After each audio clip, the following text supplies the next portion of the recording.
Come on. We're live. There we go.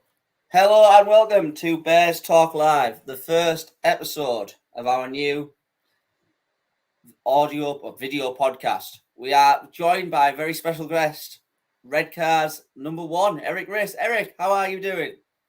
Good evening. Yeah, good. Can't complain.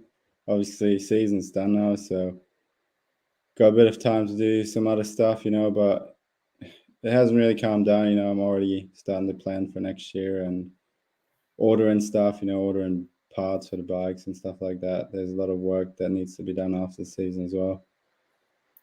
Wonderful. And were you happy? Let's start on the continent. Were you happy with your season with Nassau?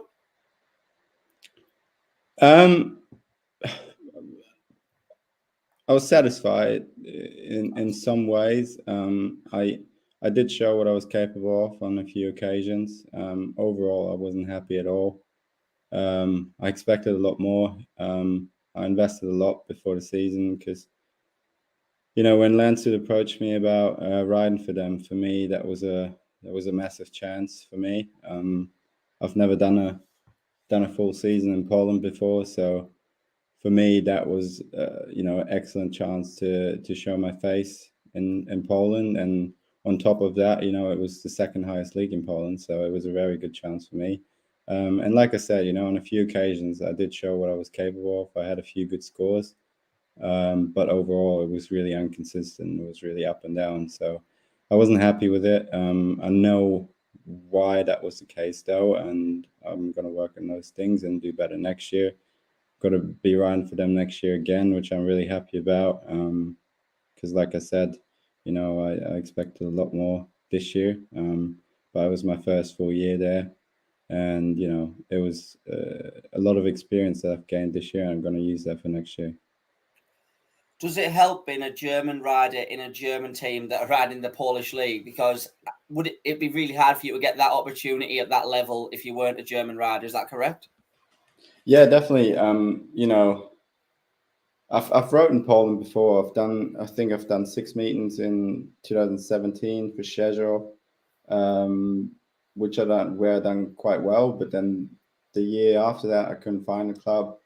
And then the year after that, which was 2019, I done like 2 meetings there, which didn't go too bad either. But it's so hard to find a club there. I mean, you can see a lot of riders over here in the UK that don't even ride over there because Polish clubs don't approach you because you're good in the UK.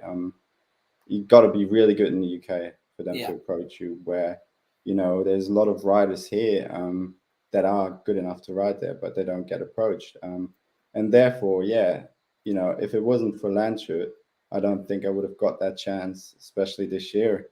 2021, I pretty much only rode in the UK, both leagues over in the UK and nothing else. I've done a few, individual meetings in Germany, but apart from the UK leagues, I didn't ride anywhere else in 2021. And I was kind of at a point where I thought, okay, I think I got to just focus on the UK for a few years and work my way to the top in the UK to get a spot in Poland, or, another way to show yourself or to Polish clubs is to do well in like GP qualifiers and that. So at the end of last year, I kind of thought that was the only chance I'm going to get back into Poland. Because like I said, they don't pay attention to you if you're, half decent in the UK. So for me to get that chance with Landshut, it meant a lot. And I know if it wasn't for them, I wouldn't have got that chance. So I'm kind of lucky in a way. I think, a few riders in the Landshut team were lucky in that way, because Landshut has to use German riders because they count as Polish riders, national riders.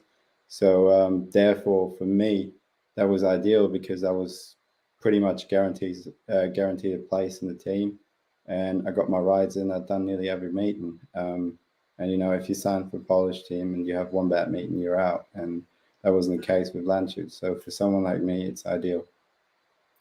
Do you owe a lot to Landshut for that opportunity?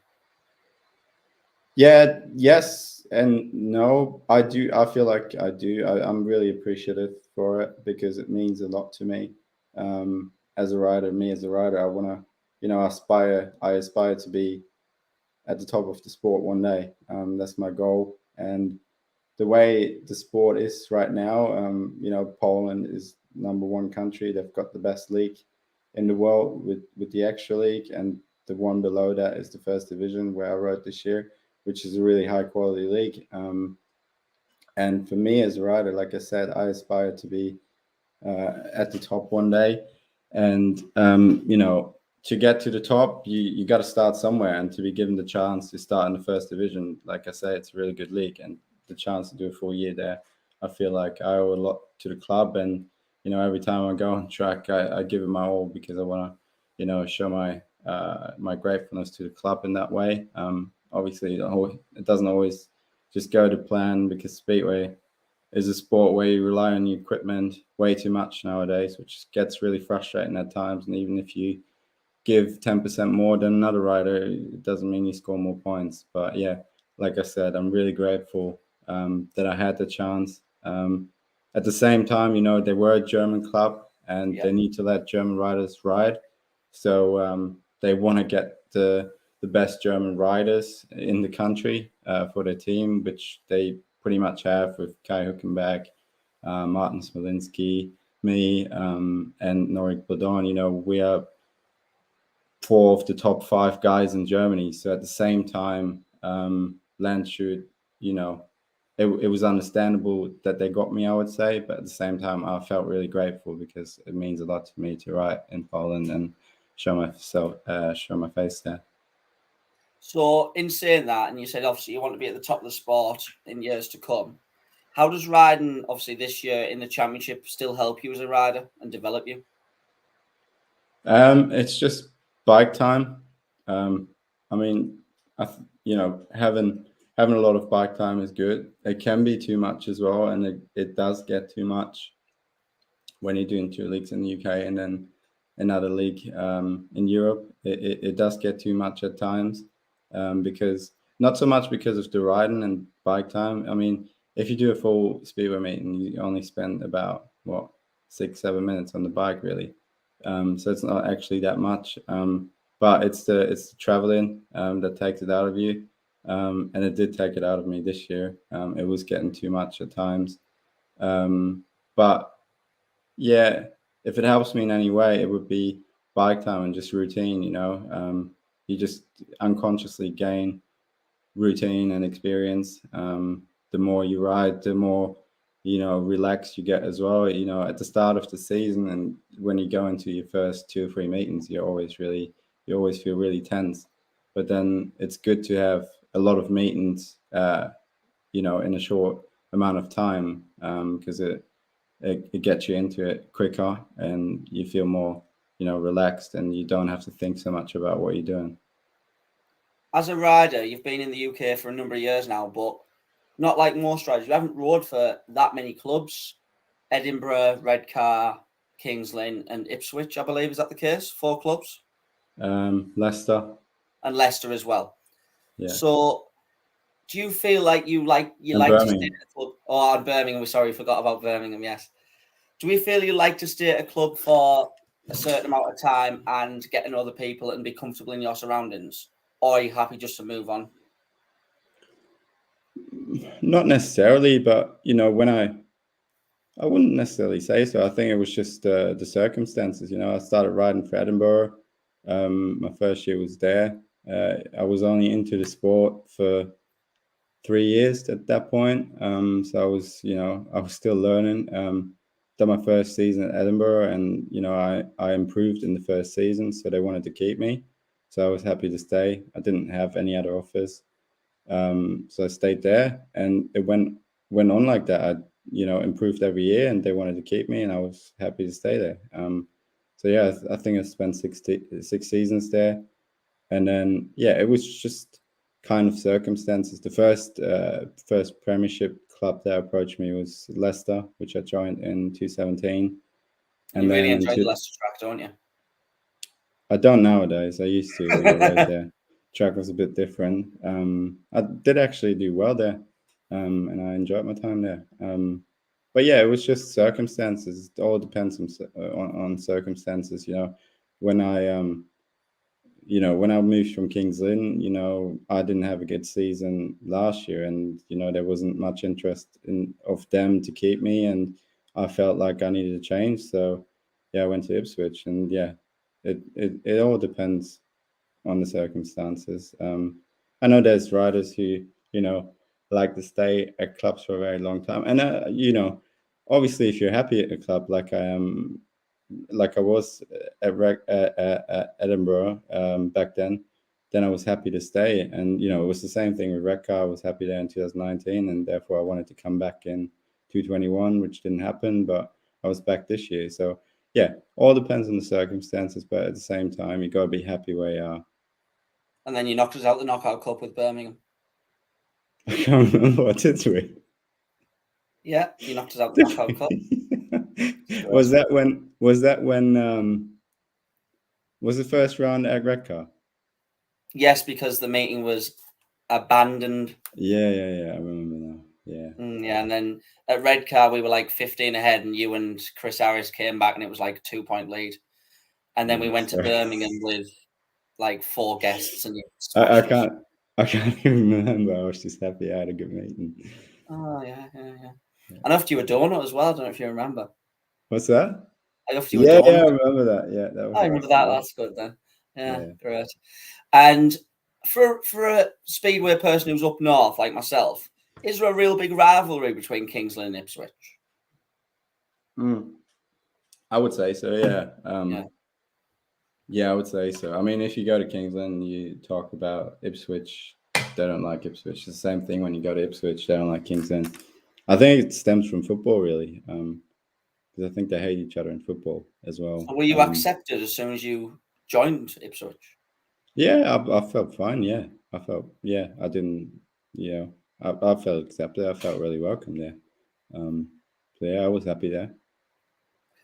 And riding with a rider at number 1 like Jason Doyle, who did really well in the Premiership, did you try and lean on him for some tips? And did you get some things from him? Was it good to ride with Jason?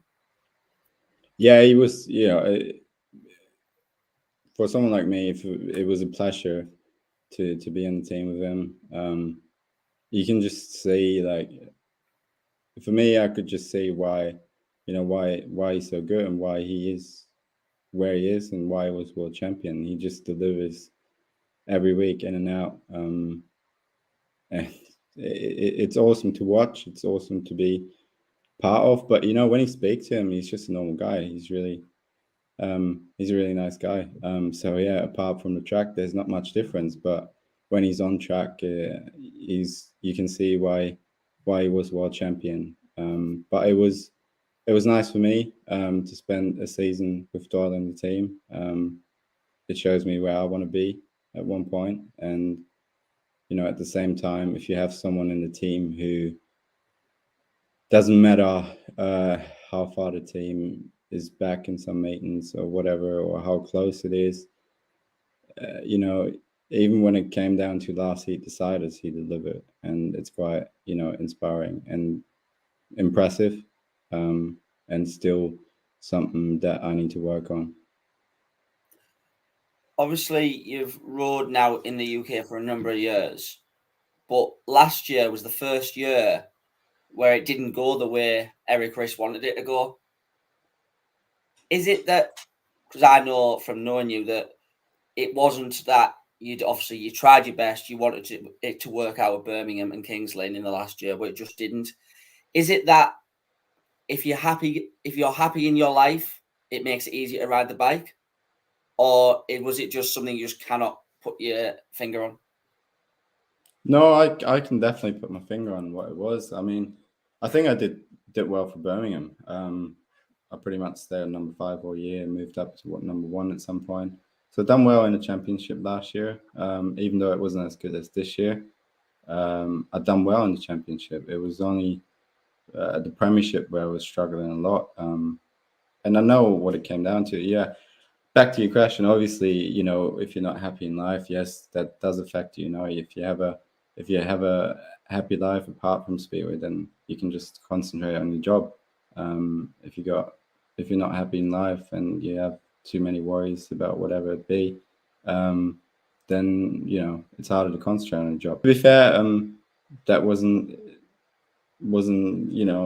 something I would say that was the reason. I know what it was. It came down to my equipment. I changed that for this year, and it immediately showed off. So is that why you've done so well for Redcar this year? Because obviously I'm there, and we have such like great friends, and that's why you're so happy at Redcar. Is that why? If I could change one thing about Redcar, it would be you. Oh, Erik, that's No, terrible. no, I did change my equipment for this year. I had completely different engines from a different tuner, and yeah, it's just completely different engines, and it was a new start for me on new equipment, and yeah, it worked out well. Right. Most people tuning into this thinking about Redcar. So let's talk about our season and your season. First of all, we'll focus on the other people in the team. I know from spending time in the pits, you get on really well with the Kerminator, Louis Kerr. How good is it to ride alongside Louis? Because around Redcar, Louis is one of the best riders I've seen in a number of years. Yeah, it's good. I know Louis from King's Lynn. I think it was 2019. We spent the season together there. So yeah, I just know him from then. I didn't know him beforehand, and to be fair, I don't think he used to like me before he got to know me. He keeps telling me that story every time. He kept coming up to Edinburgh, and he said all he thought about was to beat that German in the white suit, which is a compliment to me, really. But no, we get on really well nowadays, and we're pitted next to each other at Redcar, and we always have a good laugh before the meeting, during the meeting. It's good when you have someone in the team that you get along with and you can have a laugh with before the meeting and during. Just keeps you relaxed. So yeah, it's been good having them in the team. And on track this year, he was phenomenal for Redcar. Obviously, winning the pairs with Charles was probably the biggest. Well, he won the silver helmet as well, which was a big achievement for him. But for the club, biggest achievement was probably winning the pairs with Charles, which was amazing. But yeah, just having him in the team, any guy who's determined like me, him, and Charles, it's good to have people like that in the team.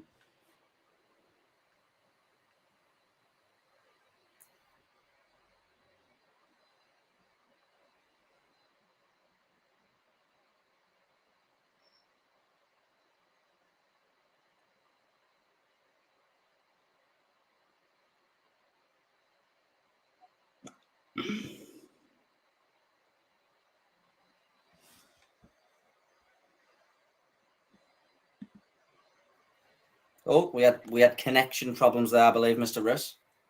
Yeah, is it okay now? I believe it's okay now, yes. So Did you hear what I said? we got up to people really determined in the pairs. Yeah, well, I was just saying that he had a really good year for Redcar, and he's a really determined rider, and it's it's good to have people like that in the team. I agree. So we had the awards night on last Saturday. Fair to say you had a few to drink. Water, yes. Water, huh? Right, okay. And you were rude to Roy. Was I? When you went up for your interview, you said no stupid questions from you. Someone had to tell him. He keeps doing it, doesn't he? So, Riders Rider there was Jason Edwards, and we both know Jason very well, and Jason's a lovely lad. How impressive was Jason for Redcar this year? Because last year he got dropped 3 times. This year there was absolutely no chance he was going to get dropped. Yeah. He was really good, wasn't he? Yeah, I think he did really well. At one point, he was doing so well. There was a few races where I was with him, and he was like on my tail, and I had to keep pushing really hard for 4 laps just to stay in front of him. Yeah, he was doing really well. I think he's done so many meetings this year that at some points it was too much for him. But, when he was on a roll, he was doing really, really good for us. And it's really good to have a personality like Jason in the pits, someone who's a really nice lad and really wants to learn from the older riders in the team. Would you agree with that? Yeah, he's funny. He is. He's always in a good mood. I No don't one's know how he's smiling, isn't he? he's always smiling. I don't know how he's so positive. I don't know. I can't do it. Oh, we know But that. even if he has a bad race, he comes in and he's still smiling when you speak to him. Yeah, he's just a nice kid. He's just really nice. He's got a good heart. He's just a really nice guy. And moving on now to next year, I know a lot of people in this chat will be saying, and actually ask your questions in the chat. If you have got any questions for the business, please put them in the chat. There was one question that I've just remembered from my father. I know you seem to like my father. Just a quick question. Yeah. Can we see who's asking the questions? Yes, but there isn't any yet. There's only Brian Turner who said up the Teddies. Why can't I see the questions? Oh, I got to go in comments, don't I? Oh, here. Yes. So I know you know my father, and he has a question for you. You seem to get along with my father. Yes, better than with you. He said, "What was the incident with Richard Lawson at Redcar in the Knockout Cup final? What was all that about?" I don't actually know. Well, I still don't know because what happened was I won the race and he came second, and then he's like he drove past me and sprayed me with dirt, and that's like that's like you do that when you're pissed off with someone to show that you're pissed off. Language. Sorry. Yeah. So I felt offended by that. So I drove over to him and I was asking him like, what was that for? And then he just put his finger up, and then I said, "Let's stop at the pit entry." And yeah, then I was getting quite fired up. I was screaming at him in German because when I get really angry, I speak German because that's like my first language. Yeah, so I was screaming at him in German, and he probably didn't understand what I was on about. But I also asked him in English, like, "What is your problem?" And he didn't say nothing. So I don't really know what it was about. I don't know. Like sometimes things like that happen. I don't really think much of it. You know, next meeting we had at pool, there was no issues with him. So it happens. It's part of the sport. It heats up sometimes, and there can be some sort of arguments or disagreements, and next meeting you turn up and it's just another guy you ride against. Well, I will mention I was watching a pool speedway thing similar to this called Pirate Cast, and he did mention that every time he races against you, he's desperate to beat you. So you've got to remember that for next season. Yeah, I mean, if you get to ask a question about me, if you ask anyone a question about me, they'll probably say that. And if you ask me, do I like beating Richard Lawson, I'd say, yeah, of course I like beating him, but I also love to beat other riders. So I don't know. It might be personal. Like I said, for me, there's nothing personal with him. I don't have an issue with him. Obviously, there was a disagreement at Redcar, but I didn't really think much of it. It's part of the sport. It gets heated sometimes. And like I said, next time we were at pool, like it didn't feel like there was an issue. So yeah, I don't know what to think of it. Fair enough. On the subject of beating people in races, if me and you had a running race around the track, one lap, who'd win? Running? Yes. Well, I don't know. Can you run? I'm run quicker than you. I I've got skinny legs, so. So can you answer the question? I think I would win easily, quite You'd win. comfortably. Yeah. Okay, interesting. Right. Just let people know in the chat and who's watching. Thank you all for tuning in, by the way. We are going to end this in 10-15 minutes. And next week, we have Jason Edwards on, the Billericay Blaster. So why are we ending it in 15 minutes? why? Because I agreed with you that we'd do it for 30 or 40 minutes. Yeah, but I like talking to you. I don't know, you said you didn't like me 5 minutes ago. I was only having a bit of banter. You know that. Oh, no. Like that comment on Facebook, it really upset me for days. I thought so. So we're going to get to it because I know everyone in the chat is thinking exactly what everyone else is thinking. Is Erik Riss coming back to Redcar next season? That's what everyone wants to know. There's no people commenting. I think it's because we can see their names and they're scared to ask questions. Maybe that's the point. But you are out avoiding the question like a politician, like Angela Merkel. What was the question? Is Erik Riss returning to Redcar in 2023? That's the question. I don't know yet. Season's just finished. Obviously, I'm in talks with clubs, and I'm trying to plan stuff for next year. Although, one thing I'm sure about is that how things were this year, I don't want to do them again. Like we spoke about, I was riding in Poland this year, and I was doing 2 leagues here. And with Redcar being on a Friday, it was quite challenging to get to meetings in Poland or in Germany on a Saturday, and most of the time I had to travel from Redcar to London during the night, get 2 hours of sleep, and then ride the next day in the Polish league. And like I explained to you before, to me, it's somewhat a priority, the Polish league, and I want to do well there. And because of the logistics this year, let's call it that, because of that, I felt like I was hindered in the Polish league, and I think I could have done better if I, turn up to the meetings feeling 100% fit. So at the moment, I don't know. I don't know. Like I said, it's a lot to think about, because, like I said, this year I wasn't happy with how things were. There was just too much late night driving, not enough sleep, especially getting to the meetings in Poland. I mean, if I wasn't riding in Poland, it wouldn't have been an issue. And the Premiership is not really an issue because it's on Mondays and Thursdays, so that's not an issue.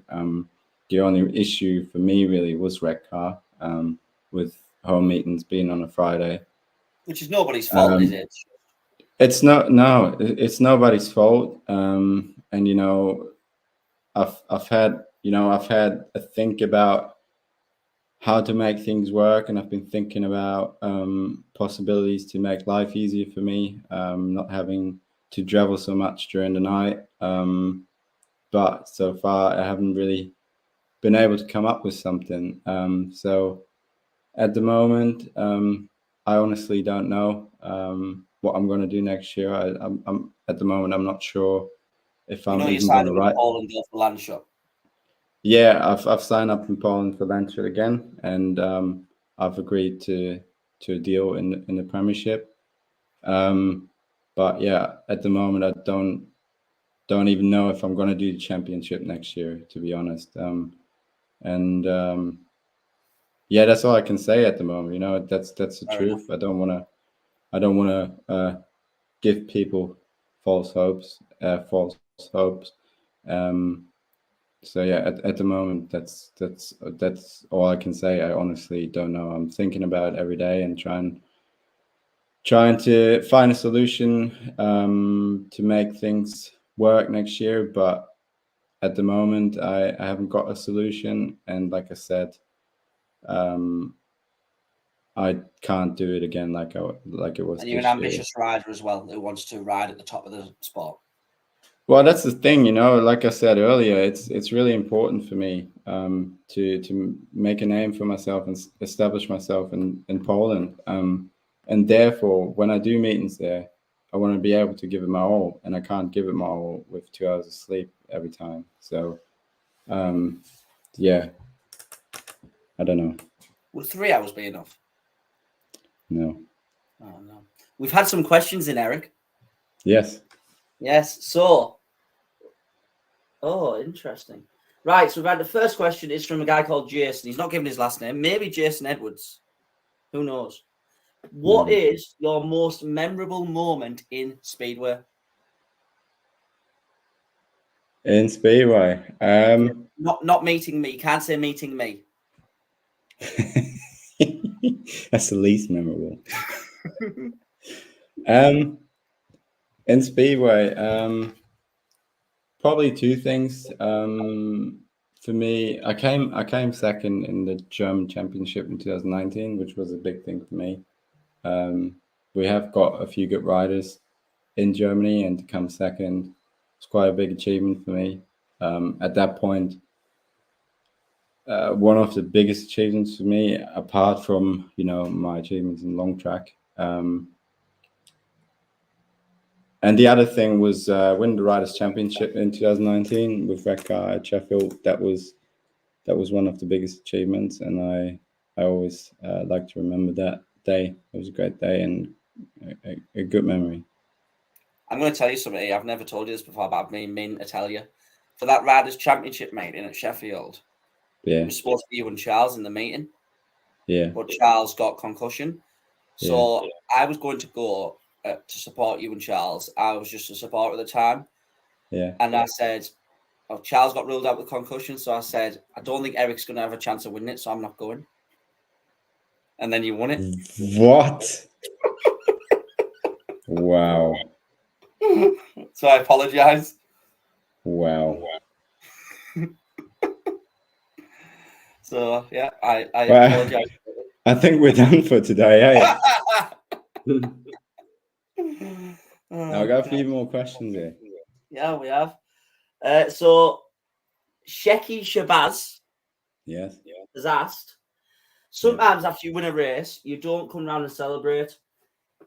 Sometimes do you just forget, or you in the zone and you want to keep your head in the game? Or do you just forget? Thanks. Yeah. Thanks, Sheki Shabazz. No, I don't forget. When I win a race and I feel good on the bike and I feel confident in how my bike's working, then I'd like to do celebration laps.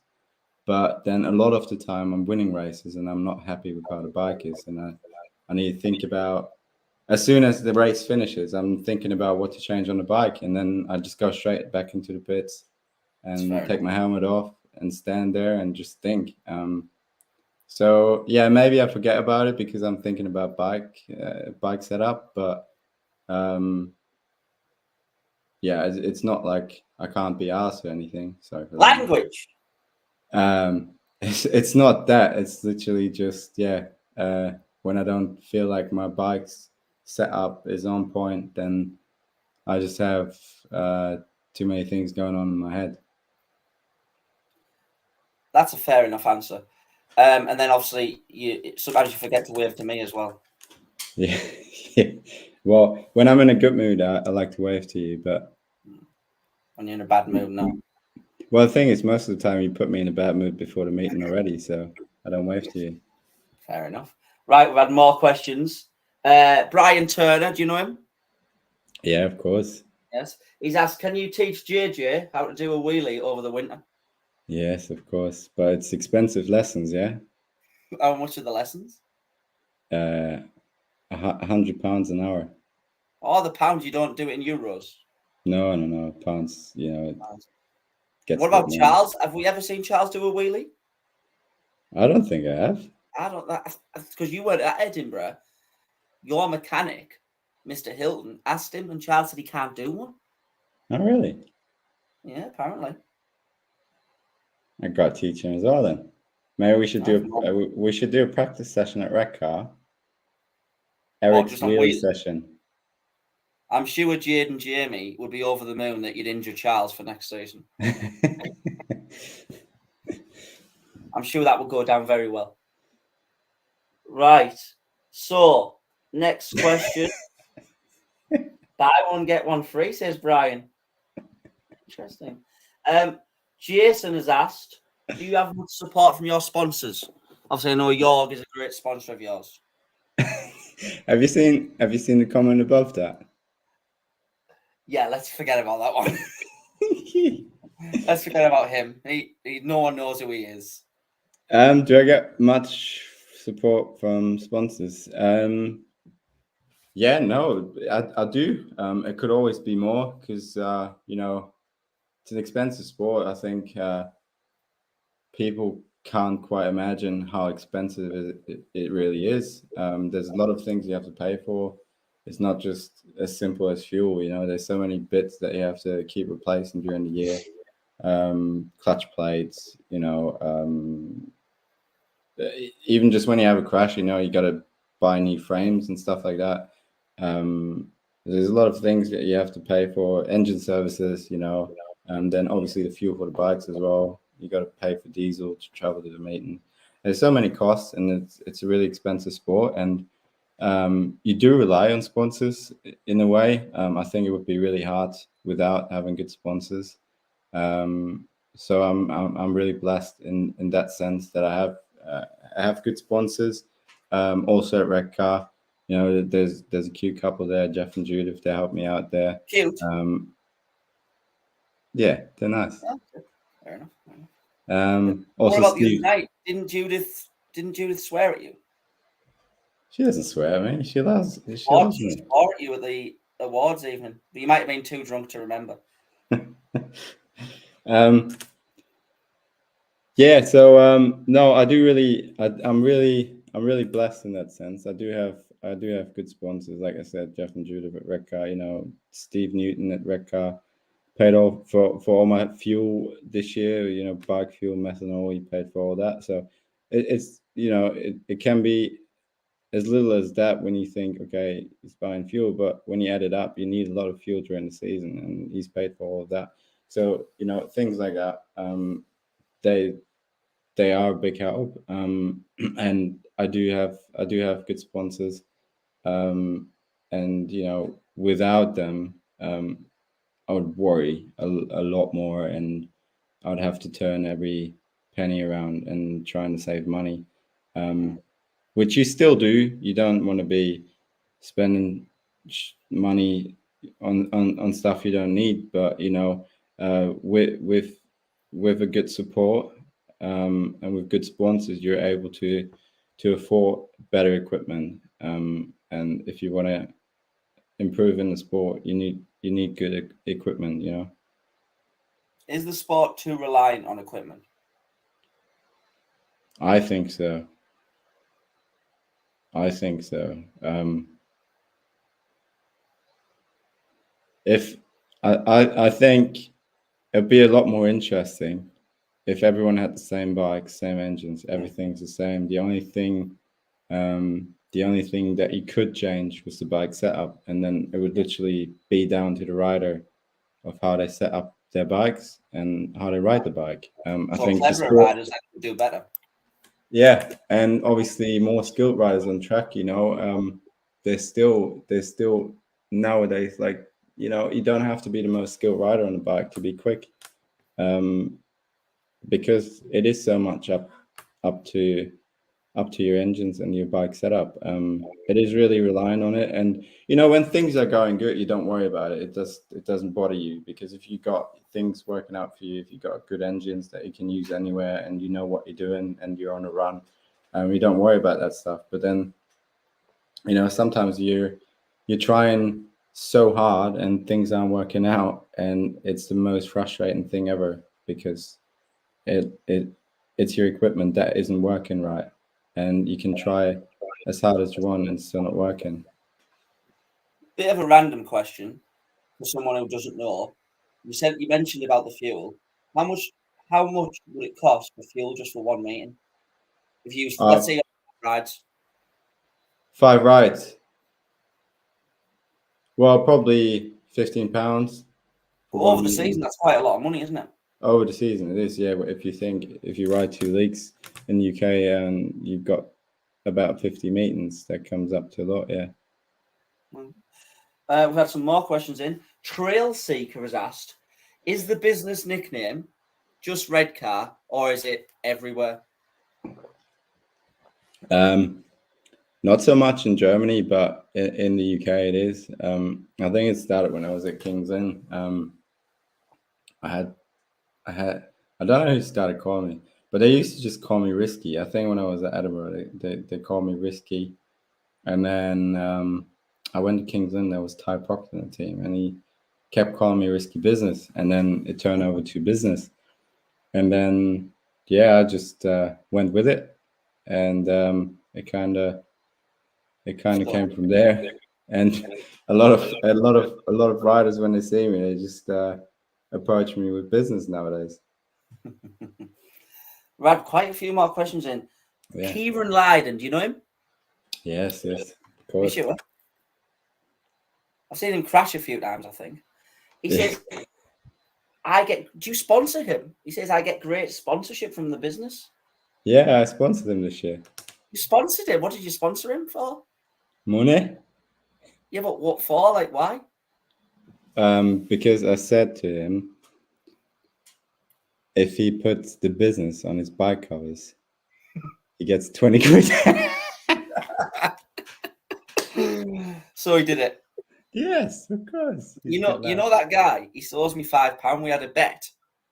Oh, really? In the Julie Lewis last year. He refuses to pay me.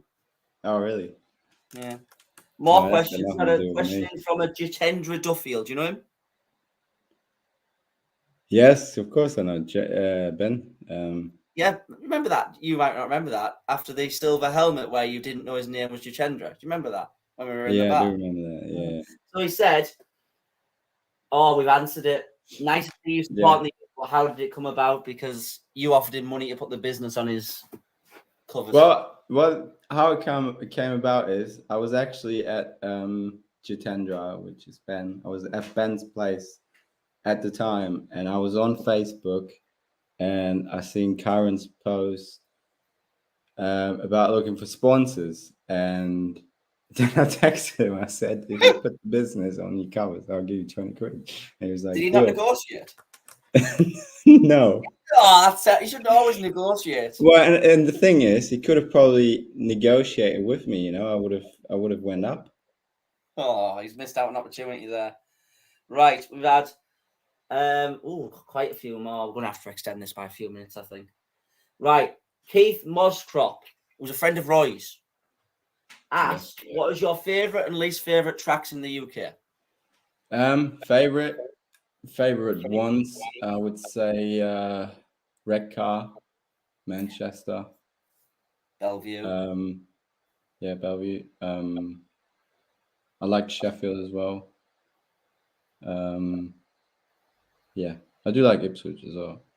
Least favourite? Least favourite, Leicester nowadays, and Plymouth. Oh, I thought you'd be a fan of Plymouth, but obviously not. No. Because you're a good gator usually, aren't you? Yeah, it's just too tight for speedway. I think if it was wider, then it would be okay. You had a good track walk at Plymouth, didn't you? Yeah, that was fun as well. Yeah. You refused to follow the instructions of the Plymouth promotion? Yes. Yeah, I remember that. Yeah, when we I was helping Louis at, what was it? Yeah, it was a league meeting. You were his mechanic. Yeah, but we had to win that meeting to get into the playoffs. Yeah, we had to win the meeting to get in the playoffs. Yeah, and I was there helping Louis, and we went on track, and that clerk of the course, he was like, only riders allowed, so I sneaked on track. He followed you, didn't he? Yeah, we started walking around, we were on the back straight, and then he came up and he was like, you got to get off the track now. You're not allowed on it. I was like, part of the team, mate. And he was like, no, you got to get off now. I was like, no, I'm not going. And then he walked off and, he stormed off. And then he came back and tried it again. And I said, no. And then kind of just swallowed it up. And he came and apologized after me. It was all good. He just followed his instructions. Remember, you might not remember. You remember that guy who asked for a photo and said, didn't know which leg it was injured? No, I can't remember. He basically said your right leg and it was your left leg or the other way around, and he was looking at your foot at the time. Was it? I was still wearing my boot at the time, wasn't I? Yeah, you were. You had your boot on, yeah. That's fine. Right, more questions. Judith Bailey, friend of yours? Yeah, I know her. Yeah, she worked in education, I believe. Yeah. Were you good in school? When I wanted to be, yeah. So that's a no then. We've already had that one, Judith. We'll go to your next one quickly. How are Polish tracks different to UK ones? You forgot a few questions. Yeah, we're going to go back to them because I'd already said All Judith. right. How Polish track is different to UK? It's just the material of the tracks is really different. Most UK tracks, they have a lot of clay in, and they got a really hard base, which is really hard. And then, in UK, they have a really hard base, and then they've got material laying on top, which they loosen up, which creates the dirt. But on the inside, towards the end of the meeting, on UK tracks, pretty much all UK tracks, it gets really slick because you're riding on the base. So yeah, that's how it is in the UK. Where in Poland, it's really, really fine sand, and you don't have a base. It's the sand goes all the way through. So the tires, they just keep digging further down. Obviously, if you really pack it hard, then it's not just sand. It's not just loose sand. It does stick together because they mix something in there. But it's just different to UK tracks. They suck a lot more power out of your engines. Polish tracks, so you kind of need different engines as well, I would say.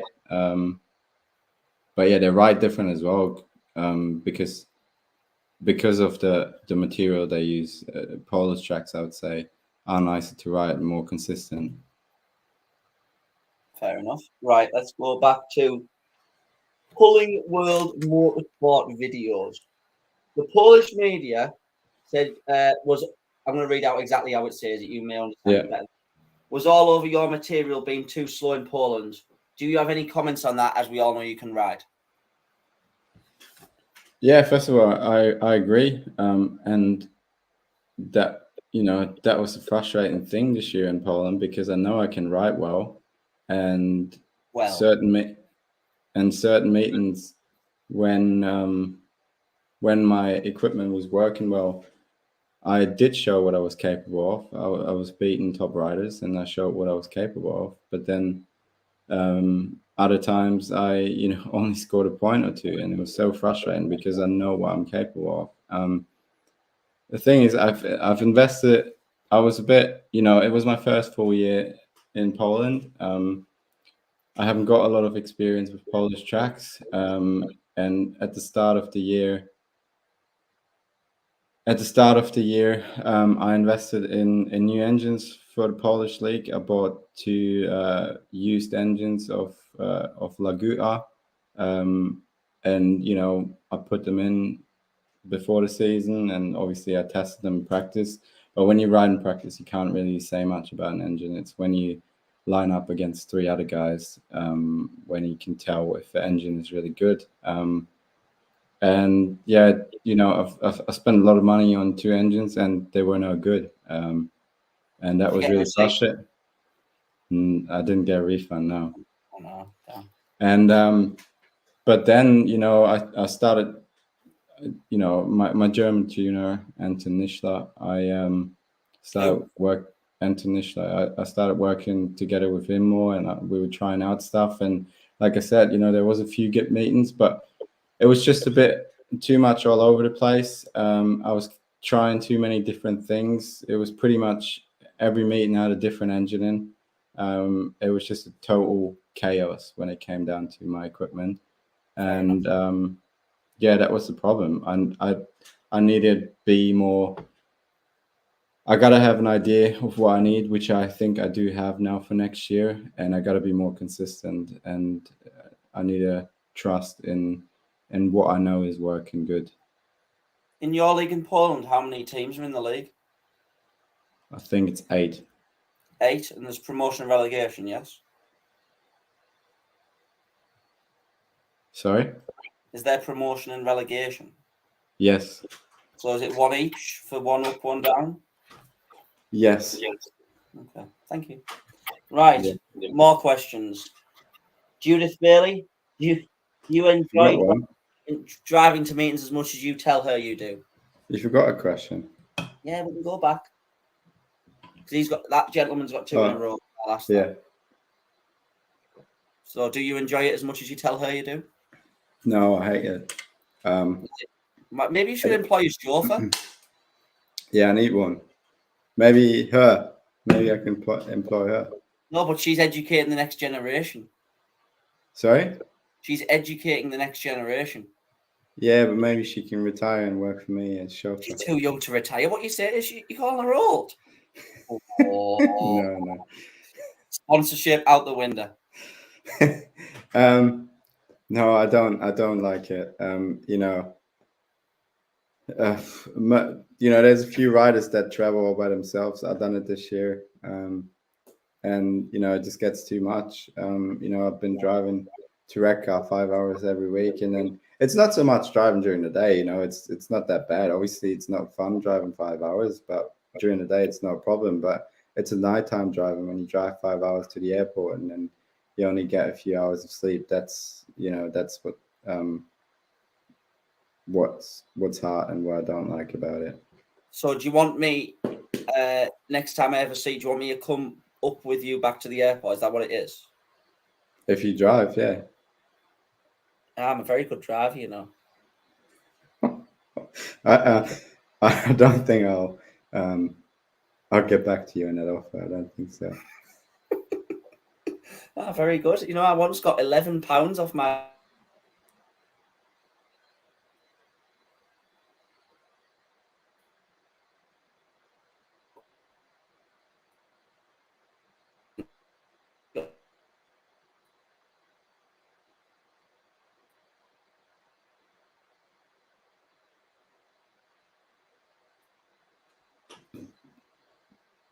Hello?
I apologize, everybody. I've connected to my hotspot now instead of my Wi-Fi. Well, these things happen first time. I was going to sing a song then. I sing. Oh my god! I got £11 off my insurance for being a good driver. Oh really? Yeah, I thought I was quite happy with that. Because I don't know if it's the same in Germany, but in England, when you get a car and you're a young driver, you can get cheaper insurance if you put a box in your car. And it basically no, we don't have that. How you can drive. Right. So, a few more questions. And we're going to stop at 1 hour, so 6 minutes. So I've got to have my tea. I've been at work all day. I've been at table tennis. I've had no time for my tea. Right. I just want to say. What? I'm happy to stay longer to answer all of these questions, but unfortunately, Brian, he doesn't have the time. Now you're putting me in a position, Erik. Shall we answer let's go quick fire through these questions. Yes. Kieran Lydon, who's a rider you look up to? Quickly, let's go. Different ones. There's not one I would say that I looked up to, I try to look for something in each good rider there is. I just try to take everything in from different riders and then put it into my riding. Wonderful. Do some young Next, British riders spend more time creating an image yes, I thought that was a really good question. than on it? Yeah, I think so. I think I can see that in a few young British riders. I'm not going to name any, but I do, and not just British riders. You know, there's German riders that do that. I think there's quite a few young riders that care too much about an image than actually about what they do on track. Yeah, I think especially in the young years when you get started, you just gotta be quiet, do your own thing, and then improve until you make a name for yourself. I thought it was a really good question. Thank you for that question. Middlesbrough often gets a bad press for its social scene. Have you experienced the nightlife? No, I haven't. I've heard No. about it though, but no. You've had I've heard rumors of a night out in Glasgow and your first meeting with the Redcar promotion, playing Oh some yeah. pool. That didn't go as planned. Why? Well, let's just say there was a guy who was scared for his life. Why? I think we should just leave it there, unless you want the police round. Okay. Right. Jeff I was sticking Bailey. up for a teammate. Was that Mr. Stewart? Yes. Nice lad, Geordie, isn't he? Yeah. Right, Jeff Bailey. I think he's in a relationship with Judith Bailey. Wants to know which engine tuners are you using in next year? I was using Peter John's engines this year in the UK. And the same next year, or? Yeah. And then in Poland, I'm gonna be working with my German tuner, Anton Nischler. Same gentleman. Yes. Right. So, Brian said Ryan's froze. Woohoo! So he was happy about that. There's one question you forgot. What would be your top tips for any youngsters starting out in Speedway? Thank you, Eric. Maybe we should swap roles. Yes. Yeah, So maybe. Go on then. Like I said earlier, I think when you get started, you just gotta put your head down and just keep getting better and better and better. And you gotta ask questions. Don't be afraid to ask better riders questions about anything, about setups. You know, when I first started in the UK, I was only into the sport for three seasons, and at that point, I didn't have a clue about anything. I didn't even know how to turn in my clutch. I didn't know how to set up my bike. All I knew was how to ride a bike. Well, I wasn't really good at that even back then. But I didn't know anything about bike setup whatsoever. And I just kept asking questions. You know, I was in the team with Sam Masters and Craig Cook at the time, and I just kept asking them questions every time I wanted to know something. That's how I learned how to set up my bike and stuff like that. So yeah, that'd be one thing. Yeah, just gotta learn first of all how to ride a bike, but you can do that through asking questions as well. You know, better riders, they will help you out. I think if you ask any established rider in the UK, they're always open to help you out. It's fair enough. I haven't learned to ride a bike yet. Well, you haven't asked. Right, more questions. Let's go to Lisa Greaves. Any hobbies outside of Speedway? Not really. I wouldn't call it hobbies. Obviously, you know, in my free time, I work out.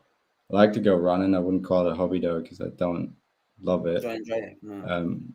I do enjoy it at times, but most of the time I do it because I gotta do it.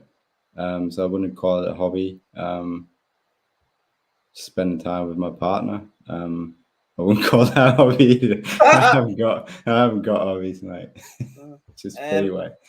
That's what I think. You might not know about this because you're German. Have you ever heard of a thing called park run? Yeah. Yeah, it's good. What do you think my quickest 5K time is? An hour. 21 minutes, 26 seconds. What? Yeah. Are you quicker than me then? So we've answered the question from earlier then. Mine's Yes. 24. 24, yes. Well, it's to be fair though, some courses are more hillier than others. Yeah, I always run uphill. Yeah. Oh, right, okay, yeah. Oh, well, I can't run at the moment. I've got a bad back. Yeah. Right. There we go. Erik was telling us how he beat you in table tennis. Thanks. Is that the case? What was the question? Sorry. Erik was telling me how you would beat me at table tennis. Is that the case? I think I would, yes. Go look the drink over. You would. You would. I think I Sorry, my would, mother's yes. just got me. You would. Yeah, Well, I am. Because if you do, you pay for it, and I'm not. oh, she's not happy. Don't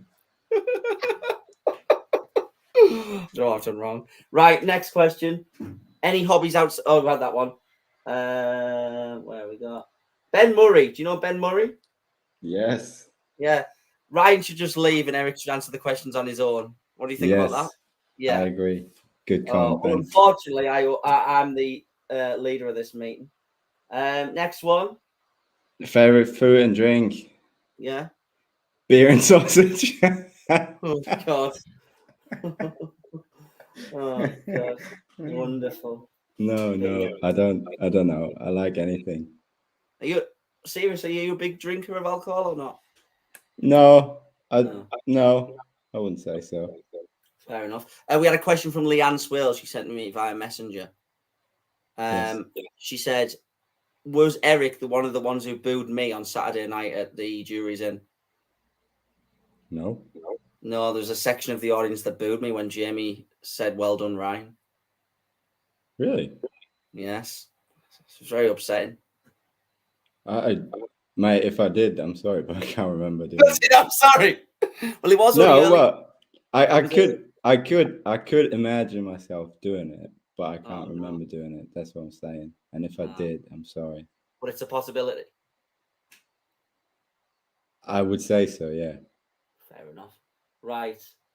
You like parmesans? I like Palmers, yeah. They're good. That's what Kieran said.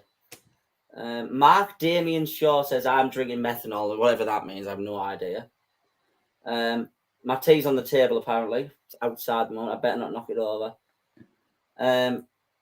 No, have we got any more questions? I don't think we have. The last Jude one. did ask me via Messenger, what's your all-time favourite track? One track. All-time favorite? Yeah. Wroclaw. Sorry, Wroclaw. Yeah. And why? It's just fun to ride. It's great shape, great material. It's just so much fun to ride. I've only ridden there once, but it was so much fun, even though I wasn't quick. But it's a really nice track. Fair enough. Right, I'm going to go get my food. And but Kieran has asked, what is your pre-race meal? I'll be back. My pre-race meal, I'm just going to answer the questions now. My pre-race meal, I don't really have one meal that I eat every time. I just try to keep it light, really. No meat before the meeting, pasta, carbs. Yeah. I got that. Carbohydrates. Good for energy, carbohydrates. Yes. Right. I don't think we've had any more. I think that is, unless you've seen. Have you seen any more? No. No, I don't think we have either. Have you enjoyed this evening? I enjoyed talking to you for once, yeah. It's only because other people were involved as well, though. Oh, so you didn't enjoy the first 15, 20 minutes? When it was just me and you now, it was chore. You see that sign behind you, that little thing? You see what it says? Them two words. No, the other side. Yeah, that side. You see what it says? Yeah, that one there. You see that? Yes. What does it say? Be kind. Just a point. I don't. Just because it looks nice on the wall doesn't mean I support that. Take it down then. Well, I don't read it. I don't look at it and read it. It just hangs there. Can you because, read? You know, when people come in and they see that, they think, Erik's a nice guy. Then Well, let's just leave that one there. Right, more questions. And now I've got my food, we can carry on. Jamie Swales, do you know him? yes, Are you wearing socks? I am wearing socks. Yes. So you were wearing socks on Saturday. A lot of people thought you weren't, but you actually were. I think I was. Yeah. Yeah, you had. You showed me there was them ankle socks on. Yes. Right. Keith has asked. You seem to like Newcastle more than most riders. Do you like Newcastle? Yeah, I did like it. I did actually really like it. It's a really tight track, really long straights, and there's not many tracks like that anymore. Apart from Edinburgh, which is kind of similar. But Newcastle is a track where you come down a straight and you have to completely shut off the throttle to get, to turn the bike and keep the inside line. Obviously, if you want to drift wide to the outside, you can, keep on the throttle a bit more. But when I rode there, I always shut off completely, turn the wheels inside out, and then stay around the inside line. And I really enjoyed doing that because it needs a lot of skill, and I've got a little track at home in the backyard which is kind of similar, where you have to completely shut off, and when I ride there I'm constantly doing that, just riding around and playing with the bike. And yeah, Newcastle is a track where you got to do that. And most tracks nowadays with how the bikes are nowadays, you just keep it pinned for 4 laps, which I wouldn't say it gets boring, but then when you ride a track where you have to really use your skills, it's fun. On that, do you think the way the Newcastle track is unfortunately contributed to their demise? Yeah, but I don't think it's down to the track. I think it's more down to the bikes nowadays. Okay. Especially on a track like that, where it's so tight. I think the racing was quite boring there in the last few years, but not down to the track. I think it comes down to the bikes, because the engines are so strong nowadays and they're so hard to set up, especially for tight, stick tracks like Newcastle. And when I rode for Edinburgh, which is also a really technical track, for example, I always had an engine just for that track, and I used it at Newcastle as well. I used it at Plymouth. Like, I had an engine just for small tracks, and I still do that. And I have kind of like a certain way how I set up my bike when I go to really tight tracks. And I think, I've seen videos of Newcastle back in the day, and the racing was exciting. And so I do think it comes down to how the bikes are nowadays. And, on bigger tracks like Redcar, I wouldn't say Redcar is a big track, but it's quite round. It's quite easy to ride for away riders to come. So the racing's good, because everyone can come there and ride the bike flat out, and the racing's closer. Where Newcastle, you need a lot of skill. You need to set up your bike properly to get around this track. And then, riders get torn apart quite quickly, and therefore it can get quite boring on a track like that. But like I say, it's not really down to the track, but with how the bikes are nowadays, it unfortunately is. Good answer. Well done. Right, more questions. If there's one thing you would change about your speedway career from when it started to now, what would it be?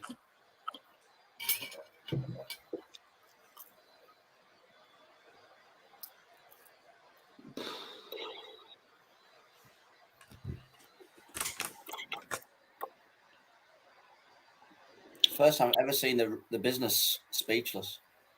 I wouldn't say I would change anything. Well, if I could, then yeah, but I can't. I can't change anything, so I don't think about it. But if I could change something, then I don't know. I'd probably not spend so much money on stuff that didn't work out. Like, I spend a lot of money on engines where after then, after a few meetings, they turn out they're just not good enough, and there was just a lot of money spent on things, equipment wise, that was wasted. And I wish I was a bit smarter in that context. But the thing is, if you get started in the sport, you make decisions based on your gut feeling and you go with it, and then sometimes it turns out it wasn't a good decision. And yeah, like I said, there's a lot of money wasted, and time as well. But it is what it is. I can't change it, so I don't think about what I could change. Gotta get on with it, with how things are. I'm actually a very good businessman, so if you could employ me to buy the right equipment, because I'm very good at business, I make quite a bit of profit, so Right. you could consider that. What sort of business have you done so far? Oh, see, I sell these. Oh, can you see? What is that? Echo dots. Oh, yes. Do you sell Yeah. them? Blink cameras. Yeah. Do you actually? Yeah. Doorbells. Where? Yeah.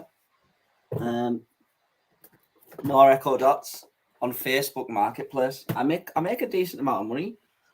Where do you get them from? I buy them on Amazon when they're cheaper, because they do them in bundles. So I buy them cheaper, and then when the deals end on Amazon, I then sell them. Yeah. Yeah. So Nice. I do pretty well with that. Yeah. So if you're ever interested in any of the products, please let me know. Will do, I actually mate. sold one to Jade Mudgeway the other day. Did you? Yeah. Right. Before we got off track. What's it like? What was it like racing with your brother? Says Kieran.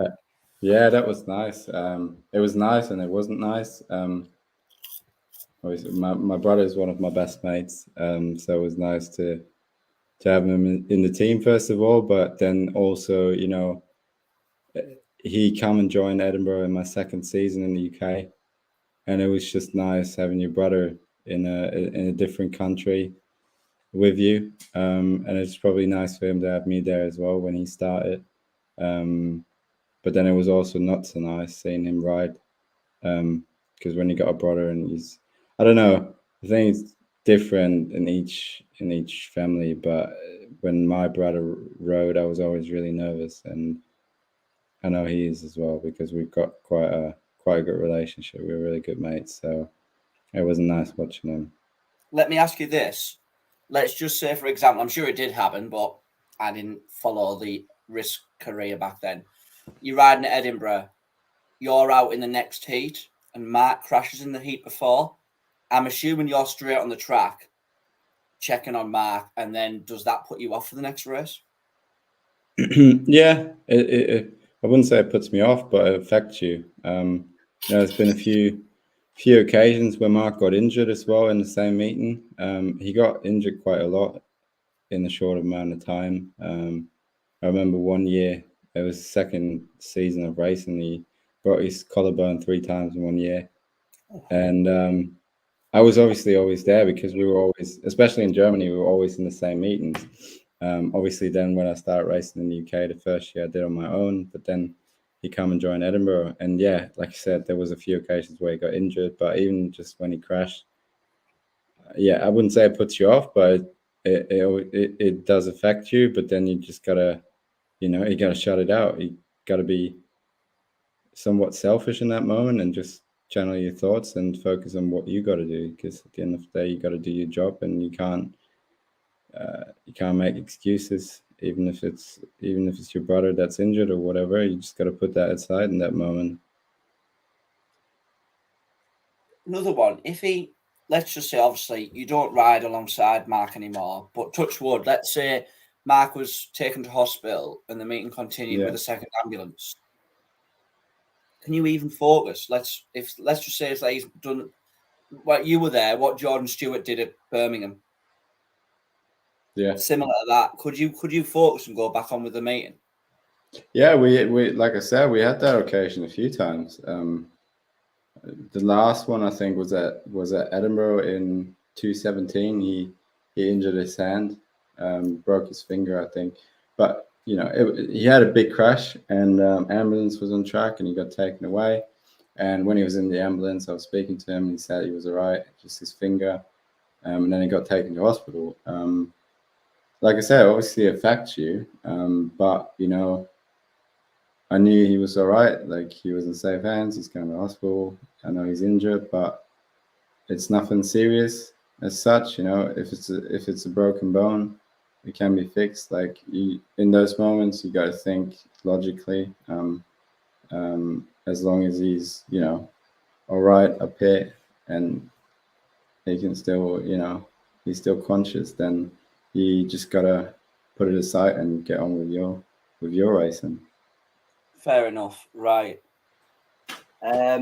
Trail Seeker, do you have a manager or an agent?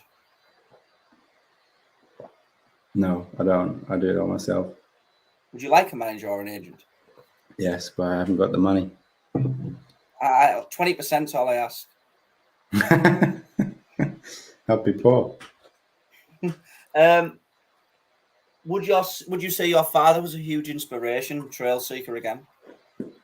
Yeah, definitely. If it wasn't for my dad, I wouldn't be in the sport. I grew up going to race meetings every week, every 2 weeks. Since I was a kid, since I was born, I came to the meetings with my dad. And therefore, that's where the interest for Speedway came from. If it wasn't for my dad, I wouldn't even know what it is, probably. So he definitely played a big part in me being in the sport. He also was a big inspiration. He was, he's the most successful rider on the long track. And, having a father that's successful, when you then do the same thing, it makes you want to be successful as well, and you kind of expect that of yourself unconsciously. So yeah, definitely. Fair enough. I apologise. Ryan's son Freddie, I've missed his question out, so we're going to go back to his question. Who is your favourite Redcar rider? Who was my favourite Redcar rider? Let's just go from this season. Just gone. Myself. Apart from yourself? There's. Come on, I we like need a that. name. We need a name. I honestly, I haven't got one favorite. I like them all. It was good. I get on really well with Louis. I love Jason. He's just a nice kid. Charles, he's funny. Yeah, I couldn't pick one. Sorry. Do you think we could spend 1 hour and 20 minutes on here with Charles? Probably not. Who was your favourite media guy at Redcar? Keith McGee. You have long chats with Keith, do you? Yeah, it goes up to like 5 minutes sometimes. That is nice, guys, Keith. Right. Where are we? Kieran, there's an accusation here, Eric. Kieran said the first time he ever seen you in real life, you were having a fight at Workington. Was this the case? Oh, I wasn't. I wouldn't call it a fight. No. No, just more of an altercation. Yeah. Similar to the Lawson incident. Do we have a rider? René Bach. René Bach? Yes, René Bach. Were you riding for Edinburgh at the time? I was riding for Edinburgh, yeah. I didn't know Kyron was there, though. He never told me. Oh, well. Well, he asked, who's your favourite Redcar Cubs rider?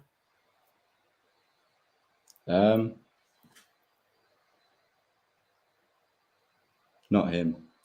Not him. Katie Gordon? Yes. Yeah, Katie. No, Kieran is my favourite, obviously. Sponsor him. Is that sponsorship deal going to be extended until to next year? Because obviously it's unlikely he'll be at Redcar, but we know Kieran's always going to be there. So is that going to be extended next year? We haven't started negotiations yet. Well, if Kieran he hasn't approached me yet. He hasn't approached me yet. So obviously with the rate of inflation and the cost of living, it's going to be after more than 20 if he does approach you. Yeah. Well, we'll see. He needs to He needs to learn some negotiation skills. Yeah, see, I often have to negotiate with my sales. Sometimes the people are very silly. Right. James Wales, who's your favourite promoter?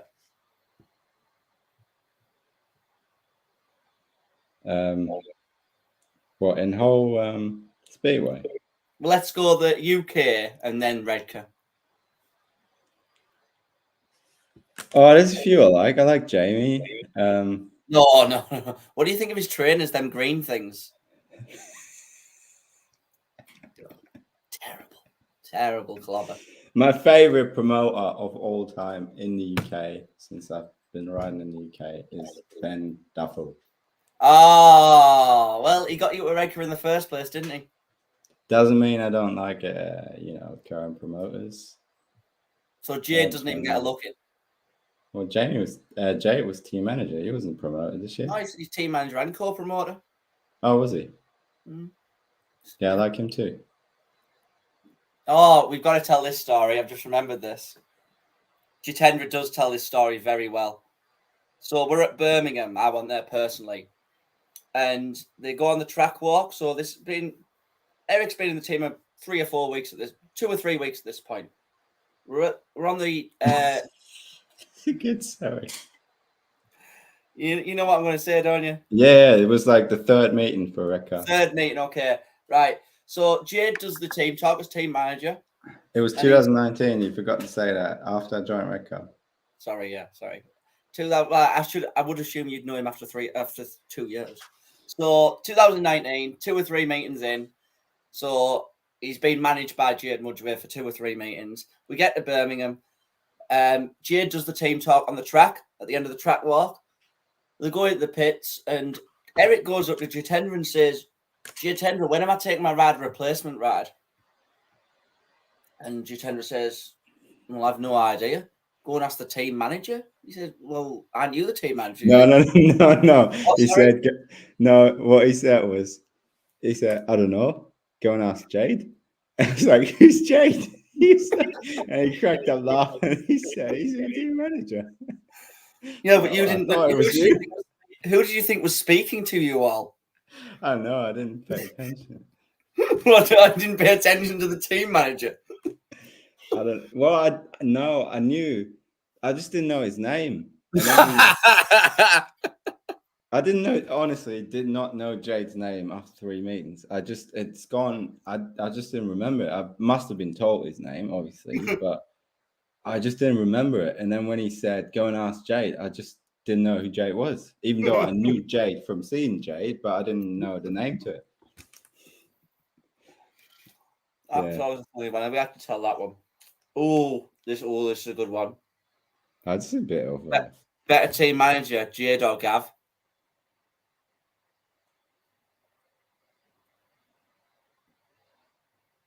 Are you refusing to answer? Yeah. Definitely apologize.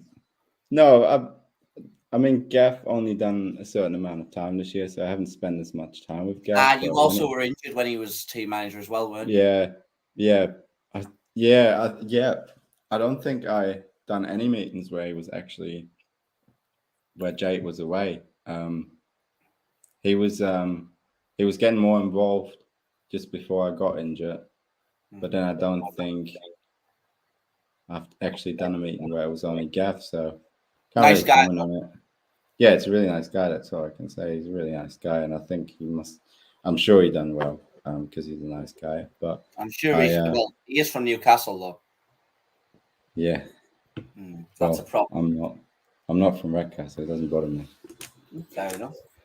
That's actually a question I've just thought of. Obviously, unfortunately Newcastle are no longer in the sport, but Red could go to Newcastle or Red could go to Scunthorpe, for example.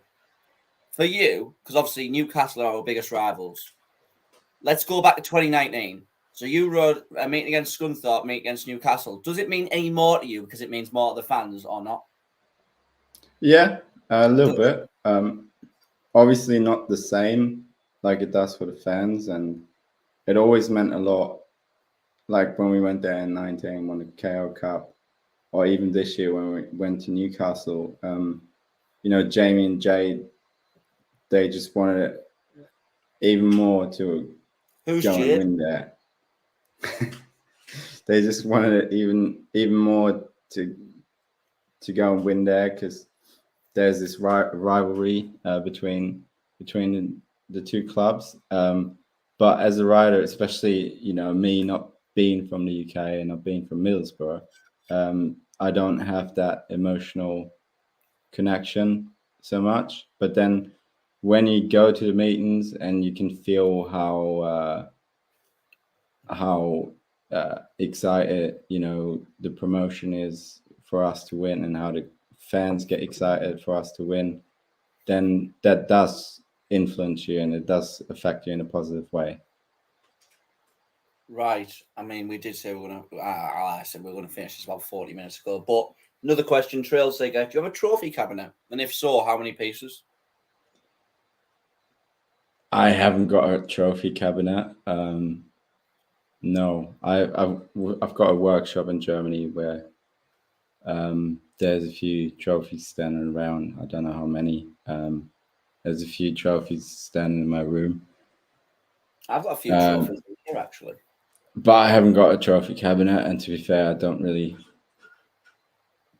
care too much about the trophies. It's more about the achievements itself. And like sometimes you get runner up or third place, and you get a trophy, and That's terrible.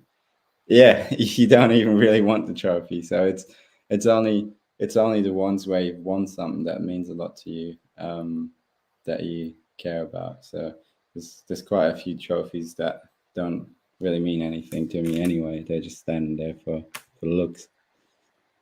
Fair enough. I have a few. I have table tennis trophies. We should have a game sometime. Yeah. Yes. Right. Apparently, he did. Gavin Parr led the Cubs to the National Junior League title. Did you know about this? No, sorry, the Northern Junior League. Yes. Yeah. Did very I well. know about this. Yeah. First time Redcar have won, I think, since 2012, I think. All right. Well done. So that's very good. This Do is you a know why question. that is? Sorry? Do you know why that is? Why? Because I was in some way part of it, supporting the rider. Oh, why? You just sponsored Kieran. All right. So we'll have to do that next year so Kieran can win the Northern Junior League again. And maybe I sponsor the Cubs at the Hold next year, and they all put the business on their bikes. Hey, Jamie, you need to get in touch with him. If he's gonna, he might not be at Redcar, but you can sponsor them all. So this is a question because I've noticed this from being around the pits, especially at away meetings, because I'm in the pits more. Let's see what you think. And I've spoken with a couple of riders about this and mechanics. Let's say, for example, you've got two on the trot. Yeah. When a lot of other clubs, especially I noticed this at Plymouth. Risky's gone. Sorry. Yep. I noticed this at Plymouth quite noticeably, actually, but they did have a few guests in the team, to be fair to them. You've got two on the trot. Everyone is around your bike, getting clutch coolers on, getting fuel on, Is that something that is more done at Redcar than at other clubs you've raced for? Because I certainly think I see it more at Redcar than I do elsewhere when Redcar are riding. Yeah. I would say Redcar is good in that way. I think it just comes down to good team spirit. The 1.5 seasons I've spent at Redcar, there was always a good team spirit, and that comes down to the team management and the captain. And yeah, like I said, there was always a good team spirit at Redcar, and I think that plays into it. And I was in teams before where there wasn't such a good team spirit, and then sometimes you got two in the trot and you're just left on your own, But that's hard, isn't it? Well, yeah, it obviously it helps if everyone joins in, but it's also good, it's also good psychologically if the whole team gets together and stands behind you. You feel the support of the team. Big word for you. Yeah, and then you and then you go out in your next race and you feel good, because you got the team behind you. Jamie's got a new name for the Redcar Cubs, the Redcar Business Club. Sorry? Yeah, I like that. I think we should like call him that. Yeah, Yeah, I'd love I think there that. needs to be some negotiations here with Jamie and Eric. Yeah. Kieran, you might know because I don't know what this is referring to. How good is your memory? Because you were convinced I was in the wrong gate.